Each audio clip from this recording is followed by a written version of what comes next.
আপোনাক দূৰলৈ যাওক নহয় মই আপোনাক দূৰলৈ যাওক তেওঁলোক এটা বেপাৰী দল আজমল মানে বনিয়া মানে আজমল মুখ্যমন্ত্ৰী হিমন্ত বিশ্ব শৰ্মাই যিখিনি এটা জাতিক টাৰ্গেট কৰি লক্ষ্য কৰি তেখেতে ককৰ্তনমূলক মন্তব্য দি আছে কিন্তু সেই প্ৰতিক্ৰিয়া বদৰুদ্দিন আজমল ডাঙৰীয়াই কেইবাৰ দিছে মোক আপুনি কওক সংখ্যালঘু মানুহৰ কাৰণে টিভিত বাদ দিয়াৰ উপৰিও NRC কেছে হওক বা বিভিন্ন কেছতে হওক আজমল চাহাবৰ অৱদান কি কেইটা কেছ খেলি আছে বৰ্তমান যমুনামুখ সমষ্টি আৰু ডিলিমিটেশ্যনৰ পাছত হৈ গ'ল এইটো বিনাকান্দি সমষ্টি য'ত মুঠ ভোটাৰৰ সংখ্যা হৈ গ'ল 2,65,920টা আগতে ইয়াত কংগ্ৰেছৰ দুৰ্গ আছিল তাৰপিছত বহুদিন ধৰি AGPৰো বিধায়ক হৈছিল কিন্তু যোৱা 4টা টাৰ্ম ইয়াত AIDFৰ MLA আছে আৰু ইয়াতে এটা পৰিয়াল কেন্দ্ৰিক ৰাজনীতি চলি আছে বুলি ৰাইজে কয় বৰ্তমানৰ বিধায়ক সিৰাজউদ্দিন আজমল বিধানসভাত দেখা নাযায় আৰু বহু সময়তে তেওঁ এবসেন্ট MLA বুলি কোৱা যায় মই প্ৰথমে যাম AIDFৰ ওচৰতে আৰু AIDFৰ পৰা সুধিম বৰ্তমানৰ বিধায়কজন সিৰাজউদ্দিন আজমলে কৰা ভাল 5টা কামৰ বিষয়ে প্ৰথম তেওঁলোকৰ ওচৰত যাম 5 বছৰত আপোনালোকৰ বিধায়কজন এছেম্বলিত কেইবাৰ গৈছে আৰু 5টা ভাল কামৰ কথা কওক 5টা ভাল কাম মানে ফাৰ্ষ্টত আমি এছেম্বলিতো গৈছে জাষ্ট কেইবাৰ গৈছে প্ৰত্যেকবাৰ গৈছে মাত্ৰ যোৱাবাৰ তেখেতৰ শাৰীৰিক হেৰিৰ কাৰণে আহিব পৰা নাই নহ'লেতো আছেই এছেম্বলিত গৈছে এছেম্বলিত এটেণ্ড কৰি আছে এইটোতো ৰেকৰ্ড আছে অন ৰেকৰ্ড আপোনালোকে যদি এছেম্বলিত ৰেকৰ্ড চাই পাই যাব আৰু ডেভেলপমেণ্ট কামৰ ভিতৰত আমি ৰাস্তা ঘাটেই বেছি হৈছে যদি আপোনালোকে আজিৰ পৰা 10 বছৰ 15 বছৰ আগতে সমষ্টিত কোনোবা মানুহ আহিছে ৰাস্তা ঘাটটো দেখিছে আৰু আজি এই বিনাকান্দি সমষ্টিৰ ৰাস্তা ঘাটটো আপোনালোকে দেখিবলৈ পাইছে আমাৰ আমি কিমানখিনি কাম কৰিছোঁ ৰাস্তা ঘাটৰ এইখিনিতো আমাৰ ডাটা আছে যদি আপোনালোকে অলপ আগতীয়াকৈ ক'লে হয় তেতিয়াহ'লে আমি ডাটাকো আহিলোঁ হয় এইটো শুনা গৈছে যে ইয়াত বিশেষকৈ আমি ৰাইজৰ লগত কথা পাতিছিলোঁ ৰাইজৰ লগত কথা পাতি এইটো গম পালোঁ যে বৰ্তমান যিজন বিধায়ক তেওঁ মোষ্ট অফ দ্য টাইম ডুবাইত থাকে আৰু ইয়াত ঠিকা ভিত্তিত এটা তেওঁ MLA টো চলাই আছে এইটো বিষয়ত কি কোৱা চাওক আমাৰ MLA যিজন তেওঁ কোনো ঠিকাভিত্তিক কাম নকৰে তেখেতে কণ্ট্ৰেক্টাৰক এইটো কৈ দিয়ে যে ইয়াত 5 লাখ টকাৰ কাম হ'লে তুমি 5 লাখ টকাৰ কাম কৰিবা MLA দিছে মানুহ দিছে দায়িত্ব আছে MLA যেনেকৈ CMৰ যেনেকৈ PA আছে ছেক্ৰেটাৰী আছে তেনেকৈ চবৰে থাকে তেখেতৰ আছে তেওঁ বিদেশত থাকিলে ইয়াত পুৰা কৰি আজিলৈকে 750 কোটি টকাৰ কাম এই বছৰত কোনে চলাই আছে ডিপাৰ্টমেণ্টে চলাই আছে সব ডিপাৰ্টমেণ্টত কাম আহিছে ডিপাৰ্টমেণ্টে তেখেতে কামটো লগাই আছে কাম চলাই আছে কোনো অসুবিধা নাই নমিনী হাৰাম বুলি কৈছিলে তাৰ পিছতো তেওঁলোকে নতুন নিযুক্তি দিছে নমিনী আমি টিভিৰ জৰিয়তে দেখিবলৈ পাইছো নতুন নমিনী নিযুক্তি দিছে চাওক যোৱা শীতকালীন অধিৱেশনত লাষ্ট যিটো আমাৰ শীতকালীন অধিৱেশনত তেওঁ উপস্থিত নাই তেওঁ ডুবাইত আছিলে আগবঢ়া নেকি এটা 5জন মান চেঞ্জ কৰিছে 20 বছৰত চেঞ্জ কৰিছে কোনো নমিনী অফিচিয়েলি কোনো নমিনী নাই যদি কোনোবাই আমাক কৈছে আমাৰ নমিনীৰা চলি আছে অফিচিয়েলি অন ৰেকৰ্ড দেখুৱাওক on record there is no nominee of Sirajuddin Ajmal he himself is enough তেখেতে যিটো কৈছে যে তেখেতে বিধায়কজনে চলায় বিধায়কজন সমষ্টিটোত যোৱা 20 বছৰত কিমান দিন বিধায়ক বিনাকান্দি সমষ্টিতে হওক আৰু হুজাইত তেখেতৰ মূল বাসটো হুজাইত তেখেত কিমান দিন হুজাইত আছিলে এইটো ডাটাটো আমাক দি দিয়ক তেখেতৰ ডাটাটো উলিওৱাটো একেবাৰে সহজ তেখেতৰ পাছপোৰ্টটো চাই ল'লে আমি সকলোৱে গম পাম তেখেত বিনাকান্দি সমষ্টিত কিমান আছে আপোনালোকৰ বৰ্তমান এবাৰ দেখিছো বিজেপি যথেষ্ট সক্ৰিয় বিনাকান্দি সমষ্টিত আপোনালোক প্ৰথমটো বিজেপিৰ প্ৰাৰ্থী কোন আৰু আজমল পৰিয়ালৰ পৰা বিজেপিয়ে উদ্ধাৰ কৰিব পাৰিব নেকি আমাৰ উত্তৰটো হ'ল আজি ইয়াত দেখিছো আমি AIUDF আৰে কংগ্ৰেছে ইজনে সিজনক মানে বোকা ছটিয়াই আছে যোৱা যি 21 চনৰ নিৰ্বাচন হৈছিলে এইজন সিৰাজউদ্দিন আজমলক এই কংগ্ৰেছী মানুহসকলে জিকাইছিলে MLA আজি তেওঁলোকে বিৰোধিতা কৰিছে আকৌ এনেকা হ'ব গতিকে আজি চাওক এই পূৰ্বৰ যমুনামুখ সমষ্টিত এটা হেৰি আছিলে যেতিয়া AIUDFৰ দখলত আছিলে তেতিয়া অসমত কংগ্ৰেছ চৰকাৰ আছিলে শিলগুটি পেলাইছিলে নীলবাগাৰ এতিয়া চাইনবোৰ্ড লগোৱা আছে তেতিয়া যেতিয়া AIUDFৰ ইয়াত MLA হৈছিলে তেতিয়া কংগ্ৰেছ দলে শিলগুটি উঠাই লৈ গৈছিলে কিন্তু বিজেপি এনেকা নহয় সবকা সাথ সবকা বিকাশ আৰু সবকা বিশ্বাস আৰু সবকা প্ৰয়াস আজি আমাৰ সমষ্টি যিজন AIUDFৰ MLA যিজন বিধায়ক সমষ্টিত নাথাকে ডুবাইত থাকে বছৰ দিন সেই সমষ্টিত কিয় আজি উন্নয়ন হৈছে একমাত্ৰ মাননীয় মুখ্যমন্ত্ৰী হিমন্ত বিশ্ব শৰ্মাৰ নেতৃত্বত আজমল পৰিয়ালে বিনাকান্দি সমষ্টিত যোৱা 4টা টাৰ্মত কি দিলে সমষ্টিবাসী ৰাইজে কি পালে আৰু কি প্ৰতিশ্ৰুতি পালন কৰিলে কি নোৱাৰিলে আমি জাতীয় সংগঠন হওক আমি কাৰো পক্ষত নাযাওঁ কিন্তু এটা কথা স্পষ্ট অসমৰ কোনটো সমষ্টিৰ তুলনাত বৰ্তমান আমাৰ বিন্যাকান্তি সমষ্টিখন পিছ পৰি আছে বাকী দল AIUDF বাদ দি কংগ্ৰেছ বিজেপি AGP যিমানে ৰাজনৈতিক দল হওক তেওঁলোকৰ এটাই অবজেকশ্যন থাকে যে সমষ্টিত বিধায়ক নাথাকে ময়ো মানি লৈছোঁ যে সমষ্টিত বিধায়ক নাথাকে এইটো হাতাং কিন্তু সমষ্টিত বিধায়ক নথকা স্বত্বেও কোনটো কাম বিধায়কৰ এতিয়াও আদৰুৱা হৈ আছে কোনটো সমষ্টিৰ তুলনাত বেলেগ কোনটো অসমৰ 126টা সমষ্টিৰ তুলনাত কোনটো সমষ্টি আজিৰ দিনত মোক ক'ব দিয়ক আপোনালোকৰ এইবোৰ নীতি আমি জানো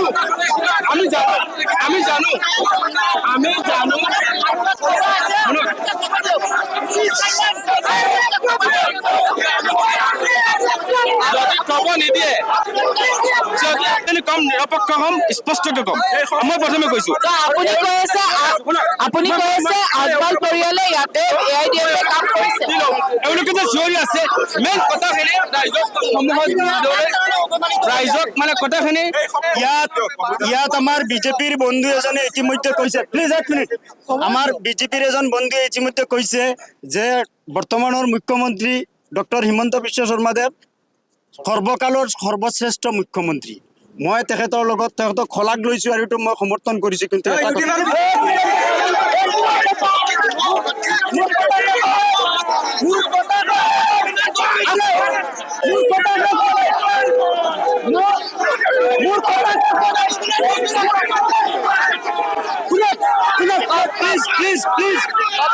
প্লিজ মোৰ কথা শেষ হোৱা নাই আপোনালোকে পাৰ্লামেণ্টাৰী কথা কওক প্ৰথমতে মই এইটো মানি লৈছো আৰু এইটো মানি লৈছো যে ভাৰতবৰ্ষৰ ইতিহাসত এনেকুৱা মুখ্যমন্ত্ৰী অহা নাই যিজনে এটা জাতিক টাৰ্গেট কৰি 5 টকা ৰিক্সা ভাড়া কোনোতে 4 টকা দিব লাগে বুলি অসমৰ জনসাধাৰণক কৈছে হয় তেওঁ সৰ্বকালৰ সৰ্বনিকৃষ্ট CM হৈ আহিছিল CM তেখেতে কৈছে যে মুখ্যমন্ত্ৰী হিমন্ত বিশ্ব শৰ্মাই যিখিনি এটা জাতিক টাৰ্গেট কৰি লক্ষ্য কৰি তেখেতে ককৰ্তনমূলক মন্তব্য দি আছে কিন্তু সেই প্ৰতিক্ৰিয়া বদৰুদ্দিন আজমল ডাঙৰীয়াই কেইবাৰ দিছে আজি তেখেতসকলৰ জন্ম হৈছে সংখ্যালঘুক তেখেতসকলে ন্যায় দিয়াৰ কাৰণে কেইটা ন্যায় দিছে আজি বিধানসভাৰ মজিয়াত তেখেতসকল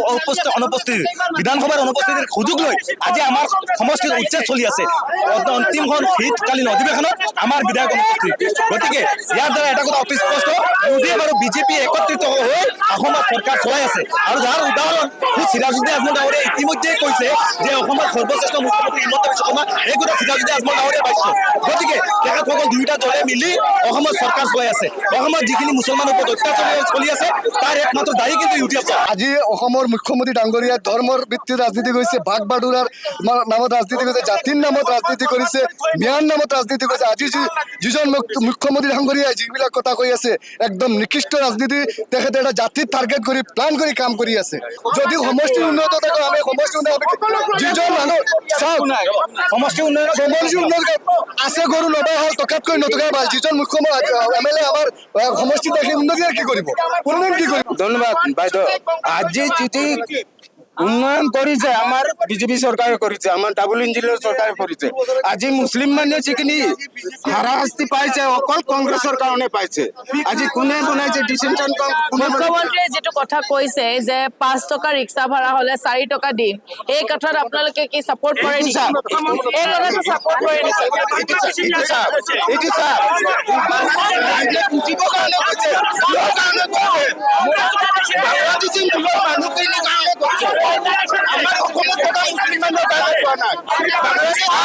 যিমান আঁচনি দি আছে সকলোৰ কাৰণে দি আছে যিমান স্কুল হৈছে কংগ্ৰেছৰ দিনত স্কুলবিলাকত অংগনবাদী যিবিলাক ঘৰ আছে স্কুল আছে এইবিলাকত গৰু ছাগলী পাইছে এতিয়া মডেল অংগনবাদী বনাই আছে মডেল স্কুল বনাই আছে এইখিনি আমাৰ সকলো ঠাইত বনাই আছে কোনো কংগ্ৰেছ UDF কোনো কথা নাই পাৰ্থক্য কৰা নাই যিমান ধৰণৰ আঁচনি হওক CM ত্ৰিপুল ধৰি CM ত্ৰিপুল মহিলা উদ্যমিতা আঁচনি এইবিলাক সকলো কাৰণে দিছে কেৱল এটা জাতিৰ কাৰণে দিয়া নাই ছাত্ৰ ইউনিয়ন আমছু আমি সংখ্যালঘু ৰাইজক প্ৰতিনিধিত্ব কৰোঁ গতিকে আমি বিগত দিনত আমি কংগ্ৰেছেই হওক বিজেপিয়েই হওক আমাৰ সংখ্যালঘু মানুহক বিভিন্ন ধৰণে হাৰাশাস্তি কৰি আছে কংগ্ৰেছে আমাক বিগত দিনত শাসন কৰিছে আমি কংগ্ৰেছৰ লগত আছিলোঁ সংখ্যালঘু ৰাইজসকল কংগ্ৰেছ আমাৰ কাৰণে এটা ডায়েবেটিছ বেমাৰীৰ নিচিনা লাহে লাহে সংখ্যালঘু মানুহক গুণে গুণে শুই খাব বিচাৰিছে। আপুনি কওক বৰ্তমানৰ যোনজন বিধায়ক জি চিৰাজউদ্দিন আজৱাল তেওঁ আপোনালোকৰ সংখ্যালঘুৰ মানুহৰ কাৰণে বিধানসভাত গৈ কেইবাৰ মাত মাতিলে? এবাৰো মাত মাতা নাই। সংখ্যালঘুৰ কাৰণে মই কৈছো, সংখ্যালঘুৰ কাৰণে কোনো এটা ৰাজনৈতিক দলে আন্তৰিকতাৰে মাত নামাতে। মই ৰাজনৈতিক দলৰ কথা উঠা নাই, মই আপোনালোকৰ বিধায়কজনৰ কথা উঠিছো। বিধায়কজনে বিধানসভাত এটা মাত মতা পঞ্চায়ত ইলেকশ্যনত AIDF-এ কেইখন আসন জিকিলে?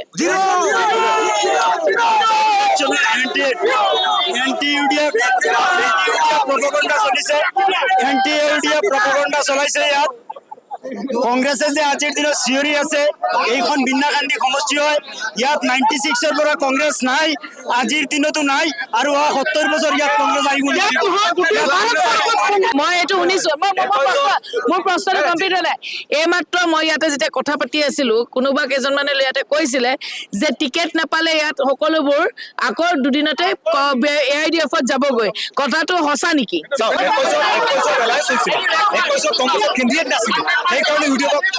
যিহেতুকে গোটেই অসম ভিত্তিত ইউডিএফৰ লগত যোৱাবাৰ এলায়েন্স আছিল, আৰু তেতিয়া যমুনামুখ আছিলে, যমুনামুখত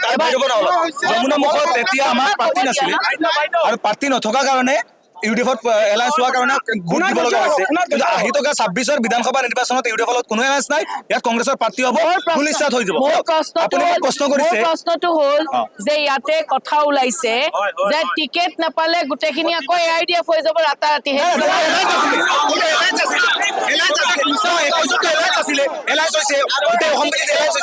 এবাৰ কি হ'ব? এইবাৰতো জিকিব ন, এইবাৰতো কংগ্ৰেছত জিকিব। আৰু আপোনালোকে চাওক, তেখেতসকলে ব্লকৰ কথা কৈছে, ব্লক মনিটৰিং বিজনেছ কমিটিৰ চেয়াৰমেন কোন? তেখেতসকলৰ বিধায়ক আজিলৈকে গৈ ব্লকত সোমাইছে নেকি? তেখেতসকলে গমেই পায় নেকি যে ব্লক মনিটৰিং কমিটিৰ চেয়াৰমেন তেখেত? গতিকে সমষ্টিয়ে 26ৰ নিৰ্বাচনৰ 3 দিন আগত গোটেই কংগ্ৰেছ বিভক্ত হ'ব, আৰু তেওঁলোকে আকৌ AIDF-ত বিক্ৰী হ'ব। এইটো তেওঁলোকৰ বৈশিষ্ট্য, তেওঁলোকৰ চৰিত্ৰ। প্ৰত্যেকবাৰতে কংগ্ৰেছে খুব দবদবনি মাৰে, কিন্তু যেতিয়া তেওঁলোকৰ লবি সৃষ্টি হয় আকৌ AIDF-ত বিক্ৰী হয়। তেওঁলোকে নিজৰ ব্যৱসায়ৰ কাৰণে তেওঁলোকে এখন হস্পিটেলত ভালকৈ নাহে, আৰু তেওঁলোকে এখন হস্পিটেলৰ কাৰণে মানে কোনো চেষ্টাই কৰা নাই, আৰু কোনো ধৰণে তেওঁলোকে নিজে হস্পিটেল খুলিছে, নিজে স্কুল খুলিছে, তেওঁলোকৰ বিজনেছ, আৰু তেওঁলোক এটা বেপাৰী দল। আজমল মানে বনিয়া মানে আজমল। বিজেপি দলৰ কেইগৰাকী মানে মোক ক'লে যে বৰ্তমানৰ মুখ্যমন্ত্ৰী খিলঞ্জীয়া মিয়াৰ এগেইনষ্টে নহয়, মিয়াৰ এগেইনষ্টে। মই আপোনালোকে পাৱাৰত আছে, মই আপোনালোকৰ পৰা বুজিব চেষ্টা কৰিম বিজেপি দলৰ কাৰণে খিলঞ্জীয়া মিয়া আৰু বাংলাদেশী মিয়াৰ ডেফিনেশ্যনটো কি, আৰু আপোনালোকে এজনে যদি কয় মই ল'ম, নহ'লে মই সামৰি গুচি যাম। আমাৰ কথাটো হ'ল 1971-ৰ পিছত যিখিনি মানুহ অসমত বসবাস কৰি আছে তেওঁলোকে বাংলাদেশত যাব লাগে। ইয়াত AIDF একমত নাই, সুধি লওক বাইদেউ, কংগ্ৰেছ একমত নেকি? নহ'লে হয়, কিন্তু মোৰ প্ৰশ্নটো মই আকৌ কৰিছো, মই আপোনাক কৈ আছো খিলঞ্জীয়া মিয়া কি আৰু বাংলাদেশী মিয়াৰ আপুনি চাওক, ডেফিনেশ্যন। 2016 চনত সৰ্বানন্দ সোণোৱাল ডাঙৰীয়া যেতিয়া কাজিৰঙাত উচ্ছেদ কৰিছিলে, তেতিয়া প্ৰয়াত তৰুণ গগৈ দেৱ জিন্দা আছিলে, জীৱিত আছিলে। তেখেতে সুধিছিল যে কাজিৰঙাত যিখিনি মানুহ আছে এইখিনি মানুহ কোন হয়? তেখেতে কৈছে অবৈধ মানুহ। বোলে আপুনিতো বহুৱাইছিলে, বোলে মই ভোটৰ স্বাৰ্থত কৈছিলো। আমি ইয়াত কোৱা নাই, তৰুণ গগৈয়ে কৈ গৈছে যে কাজিৰঙাত মানুহখিনি ভোটৰ স্বাৰ্থত তেওঁ ৰাখিছিলে। আপোনাক ডেফিনেশ্যনটো সুধিছো, মোক কোনে কি ডেফিনেশ্যন একদম শৰ্ট। খিলঞ্জীয়া মিয়া 1971-ৰ পিছত যিখিনি মানুহ বাহিৰৰ পৰা আহিছে সেইখিনি, 1971-ৰ পিছত যিখিনি মানুহ আহিছে তেওঁলোকে পুনৰ বাংলাদেশত যাব লাগে। এই ক্ষেত্ৰত সকলোৱে দলে বলে AIDF বুলি কংগ্ৰেছ নাই, সকলোৱে এই ক্ষেত্ৰত সহায় কৰিব লাগে, আৰু এখন সুন্দৰ অসম আমি ইয়াত সংস্থাপন কৰিব লাগে। আমি কৈছো 1971-ৰ 25 মাৰ্চৰ পিছত যিসকল ধৰ্ম বৰ্ণ নিৰ্বিশেষে যিসকল এই দেশত প্ৰৱেশ কৰিছে সেইসকল বিদেশী, ইয়াত আমাৰ একমত নাই। কিন্তু মেম এটা কথা, বিজেপিৰ মতে খিলঞ্জীয়াৰ মিয়া ডেফিনেশ্যন দিছে যে 1971-ৰ আগত যিসকল মানুহ আহিছিলে যিসকল মানুহ মাইগ্ৰেট কৰি ইয়ালৈ আহিছিলে তেওঁলোক হ'ল খিলঞ্জীয়া মিয়া আৰু যিসকল তাৰ পাছত আহিছে তেওঁলোক হ'ল বিদেশী মিয়া মোৰ প্ৰশ্নটো হ'ল কংগ্ৰেছ এই ক্ষেত্ৰত একমত নে বিজেপিৰ লগত এটলিষ্ট দেশৰ স্বাৰ্থত আপোনালোক একমত নে তেখেতসকলক গুণৰ গাছ কাঢ়ি আছে নেকি 10টা বছৰ ধৰি কেইজন মানুহ বাংলাদেশত পঠিয়াইছে মানুহক উচ্ছেদ কৰি আছে অসম চুক্তি অনুসৰি 1971 চন যিসকল মানুহ উচ্ছেদ বাংলাদেশলৈ চাওক নিউজত কি ওলাইছে বাংলাদেশৰ জবনিকা উভতাই অনা হ'ল বাংলাদেশৰ পুষ্পেক কৰা 65গৰাকী লোকক কিয় উভতাই অনা হ'ল নিশ্চয় ভাৰতীয় লোকক লৈ তেখেতসকলে হাৰাস্ত কৰি আছে উচ্ছেদ কৰিছে উচ্ছেদ কৰি মানুহখিনি ক'ত পঠিয়াইছে 10টা বছৰ ধৰি তেখেতসকলে এজন মানুহ যদি পঠিয়াব পৰা নাই প্ৰকৃত ভাৰতীয় লোকক কিয় বাৰে বাৰে হাৰাস্ত কৰা হৈছে গতিকে উন্নয়ন যদি কৰিব পৰা নাই মানুহৰ মুছলমান মানুহৰ ওপৰত কান্দত বন্দুক থৈ এই নিৰ্বাচনৰ বৈতৰণি পাৰ হ'ব বিচাৰিছে নেকি এই কথাটো স্পষ্ট হ'ব আৰু তেখেতসকলে ডিফেন্সটো কৰক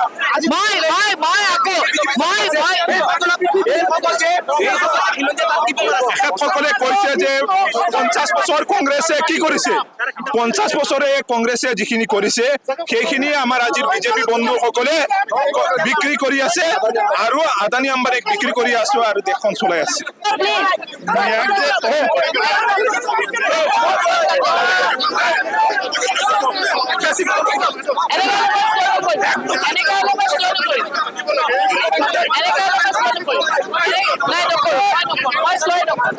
মই মানে এষাৰ কথা ক'ব বিচাৰিছিলোঁ যে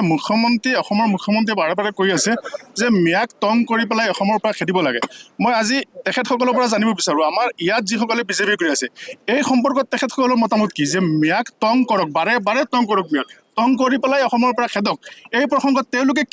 কি ক'ব বিচাৰে এইটোত কি তেওঁলোক একমত নেকি যে মিয়াক খেদিব লাগে কওক বাইদেউ তেওঁলোকৰ পৰা আগতে সুধি লওক মিয়া কোন আৰু মুছলমান কোন মেইন কথাটো হ'ল যিমান বিদেশী কেছ হৈছিলে FT কেছ চব কংগ্ৰেছৰ দিনত সঁচা নে মিছা কওক 1 নম্বৰ 2 নম্বৰ যিমান FT কোৰ্ট হৈছিলে ৰকিবুল হুছেইন ডাঙৰীয়া যেতিয়া ফৰেষ্ট মিনিষ্টাৰ আছিলে 2011 চনত এই যিটো ফৰেষ্ট এক্ট সেইকাৰণেতো কংগ্ৰেছে মাত মাতা নাই চিঞৰা নাই তেওঁলোকে এতিয়া গৰিয়ালৰ চকু পানী টুকি আছে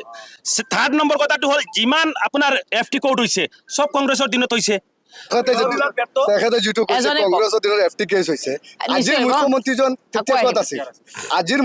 তেতিয়া ক'ত আছিল কাৰণ সিহঁতে মানে বিজেপিৰ বাইসকলে ইতিহাসৰ বিষয়ে অলপ জ্ঞান কম আছে ষ্টাডি কৰা নাই আমি তেখেতক বিচাৰোঁ যে ষ্টাডি কৰক ইতিহাসৰ বিষয়ে আৰু তেখেতক চাওক তেখেত আজি বিজেপি কৰি আছে কালি কংগ্ৰেছত যাবগৈ তেখেতৰ মানে ব্লাডটো অলপ কংগ্ৰেছত আছে সিহঁতৰ কংগ্ৰেছত যাবগৈ ইহঁত মানে সোনকালে কোনো ক'ত ফাঁচি আছে যাৰ কাৰণে বিজেপি কৰি আছে এইটো কৰি আছে মোক আপুনি কওক সংখ্যালঘু মানুহৰ কাৰণে টিভিত বাইট দিয়াৰ উপৰিও NRC কেছে হওক বা বিভিন্ন কেছতে হওক আজমল চাহাবৰ অৱদান কি কেইটা কেছ খেলি আছে বৰ্তমান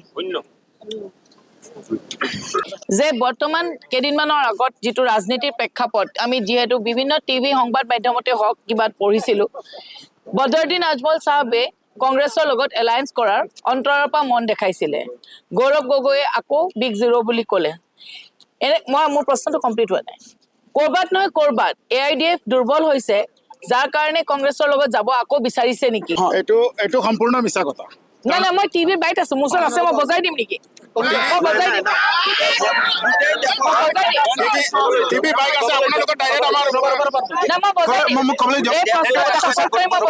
এইটো কথা সঁচা এইটো মৌলানা বদৰুদ্দিন আজমল আৰু AIUDF সদায় সাম্প্ৰদায়িক শক্তি বিজেপিক উৎখাত কৰিবৰ কাৰণে বিজেপি সাম্প্ৰদায়িকৰ বাহিৰে যিসকল সেকুলাৰ দল আছে সদায় মিত্ৰতা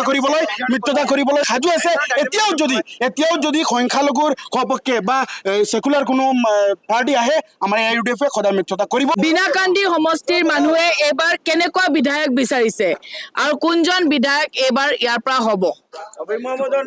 আমাৰ বিনাকান্দি সমষ্টিত ভাৰতীয় জনতা পাৰ্টিৰ কেইবাজনো প্ৰাৰ্থী আছে তাৰ মাজত অন্যতম এজন শক্তিশালী নেতা হ'ল হবিব মহম্মদ চৌধুৰী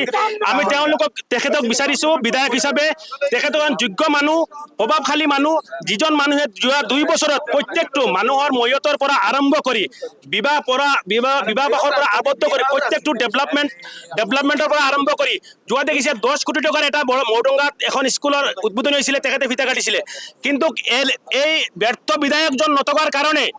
আজি আমাৰ সমষ্টিৰ উন্নয়ন স্থবিৰ হৈছে কিন্তু হবিব মহম্মদ চৌধুৰী সাহেব আমাৰ সমষ্টিৰ আগমনৰ কাৰণে আমাৰ ডেভেলপমেণ্ট যথেষ্টখিনি ভাল হৈছে আৰু মাননীয় মুখ্যমন্ত্ৰী তেখেতে বিনাকান্দি সমষ্টিৰ বৰ্তমান ইনচাৰ্জ বনাই দিছে বিনাকান্দিত আমি স্বাধীন ভাৰতৰ পৰা যি ফাইট কৰি আছো এইবাৰ আমাৰ 100+ সেইকাৰণে আমি এমপি ইলেকশ্যনতো আমাৰ ৰাইজে এনেকুৱা এমপি ইলেকশ্যনত এইবাৰ আমাৰ বিন্নাখান্দি সমষ্টিৰ পৰা আমি এমপি ইলেকশ্যনত 41,000 ভোট পাইছোঁ। ৰ'ব AIDF-ৰ এতিয়া কেণ্ডিডেট কোন হ'ব? বদৰুদ্দিন আজমল নিজেই, চিৰাজউদ্দিন আজমল নে বদৰুদ্দিন আজমল চাহাবৰ ল'ৰা কোন হ'ব? আমাৰ কেণ্ডিডেট কোন হ'ব? আমাৰ না, আজমল আমাৰ family সুপ্ৰিম হ'ব। মৌলানা বদৰুদ্দিন সাহেবে যাক দিব, যদি এজন কণা মানুহকে আমি তাক সমৰ্থন কৰিম, আমি তাক বেলেগ পাৰ্টি দিওঁ না, আমাক যাক দিব আমাৰ সুপ্ৰিম যিটো ডিচিশ্যন ল'ব সেই ডিচিশ্যন আমি চবে মানি লওঁ, একেবাৰে চবে মানি লওঁ। কংগ্ৰেছৰ ওচৰত যথেষ্ট জটিল এইবাৰ, কাৰণ আপোনালোকৰ মিত্ৰজোঁট আছে আৰু আপোনালোকৰ টিকেট প্ৰত্যাশীও কংগ্ৰেছৰ বেছি। ৰেহানৰ পৰা চাহাবুদ্দিনৰ পৰা আদি কৰি বিভিন্ন জনৰ নাম ইয়াতে উচ্চাৰিত হৈছে। কংগ্ৰেছৰ ফালৰ পৰা কেনেকুৱা বিধায়ক বিচাৰে? কংগ্ৰেছৰ পৰা কোৱাৰ আগতে মই তেখেতক কৈ দিওঁ, তেখেতে কৈছে কণা হ'লে হ'ব। মই কৈছোঁ কণা এইকাৰণেই যে আল্টিমেটলি কামটো নমিনে কৰিব লাগিব, গতিকে কণা অন্ত যিকোনো এজনক দিব, কাম আল্টিমেটলি তেখেতসকলে নমিনে কৰিব লাগিব। কেনেকুৱাকে? এতিয়া শুনক, আপোনালোকে কেনেকুৱা আমাৰ বিচাৰিছে? কংগ্ৰেছ দলত ইয়াত যিগৰাকী ব্যক্তি বিন্নাকান্দি সমষ্টিৰ মানে ইয়াত জন্মগ্ৰহণ কৰা, ইয়াৰ ৰাইজৰ লগত, ইয়াৰ মাটি বায়ু পানীৰ লগত থকা মানুহক আমি বিধায়ক বনাম। ইয়াত আজমল পৰিয়াল আপোনালোকে জানে ডুবাইৰ মানুহ, আৰু হুজাইৰ পৰা যিজনক বিজেপিৰ কথা কৈছে তেখেতো ডুবাইৰ মানুহ। গতিকে আমাৰ বিন্নাকান্দি সমষ্টিৰ স্থানীয় মানুহক এইবাৰ আমি বিধায়ক বনাম, যাতে সুখে দুখে বিপদে আপদে ৰাইজৰ সন্মুখতে এই বিধায়কগৰাকীক পায়। ৰাইজৰ যথেষ্ট সমস্যা আছে, সেই সমস্যাৰ সময়ত না হুজাইৰ এইগৰাকী ব্যক্তিক পায়, না হুজাইৰ সেইগৰাকী ব্যক্তিক পায়, দুয়োগৰাকী ব্যক্তি ডুবাইৰ ব্যক্তি। গতিকে স্থানীয় ব্যক্তিক এইবাৰ বিন্নাকান্দি সমষ্টিবাসী ৰাইজে বিধায়ক বনাব আৰু কংগ্ৰেছৰ পৰা বিধায়ক হ'ব, সেয়া নিশ্চিত। বিজেপি চৰকাৰে ইমানখিনি দুৰ্নীতি কৰিছে আৰু হিতাধিকাৰী সৃষ্টি কৰি অসমৰ যি ধৰণৰ ঋণৰ বোজা মানুহৰ মূৰত গতাই দিছে, সেইটো অসমৰ জনসাধাৰণে দিব, উত্তৰ দিব আৰু